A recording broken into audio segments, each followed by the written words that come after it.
آج کی دور میں جب ہر طرف تکلیفیں اور مشکلات نظر آتی ہیں، ہم کس طرح امید پہ قائم رہ سکتے ہیں اور اللہ تعالیٰ پر توکل پیدا کر سکتے ہیں؟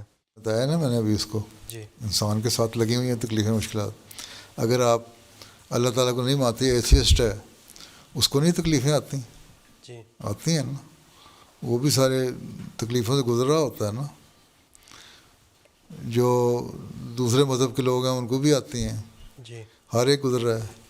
جو پیگن ہے اس کو بھی آتی ہے، جو بتوں کو پوجا کر رہا ہے اس کو بھی آتی ہیں۔ جی تو یہ تو ہر ایک کو تکلیفیں آتی ہیں، لیکن جو مومن ہے جب اس کو آتی ہیں تو اس دعا کرتا ہے، اس کو توکل ہوتا ہے کہ میں جو دعا کروں گا یا صدقہ خیرات کروں گا تو اللہ تعالیٰ ان مشکلات کو میرے لیے آسان کر دے گا۔ جی مجھے محسوس نہیں ہوں گی، یا اگر ہوں گی تو اس کا ریوارڈ مجھے اگر یہ اس دنیا میں نہیں تو اگلے جہان میں مل جائے گا، ٹھیک ہے۔ ٹھیک پر چھوڑنا تو میں نے کہیں نہیں، جانا تو اللہ کے پاس ہی ہے، جی ہیں، اور کوئی راستہ نہیں، ٹھیک ہے۔ اس لیے اس کو بہرحال اللہ کا ہاتھ پکڑنے کی کوشش کرنی پڑتی ہے۔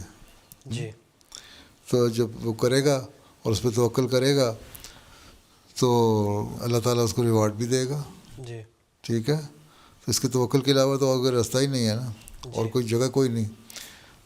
ہمیں کم از کم یہ آسانی ہے کہ ہم یہ سمجھتے ہیں کہ اللہ تعالیٰ جو مرنے کے بعد کی زندگی ہے، جی لائف آفٹر ڈیتھ جو ہے، اس میں ہمیں کچھ نہ کچھ دے دے گا، ٹھیک ہے، جی اس ٹرائل میں سے گزرنے سے، اسی پہ توکل ہے۔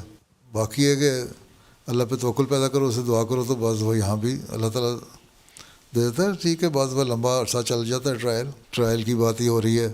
تو ایک شخص پہ بہت زیادہ مشکلات آتی تھیں، 30 سال تک دعائیں کرتا رہا، اللہ میاں مشکل کو دور کر دے، یہ مسئلہ میرا حل کر دے، اور بزرگ تھا وہ، اور دفعہ اس کو جواب آ جاتا تھا اللہ کی طرف سے کہ نہیں منظور، وہ مانگتا ہی چلا گیا۔ ایک دن اس کا ایک مرید بھی بیٹھا تھا، بڑا اسٹانچ قسم کا اس کا فالوور تھا، وہ قریب بیٹھا تھا، اس کے دعا کرا تو اللہ کی آواز آئی نا جب اس بزرگ کو، تو ایسا اللہ تعالیٰ نے اس کو بھی آواز سنا دی، دوسرے آدمی کو جو بیٹھا ہوتا۔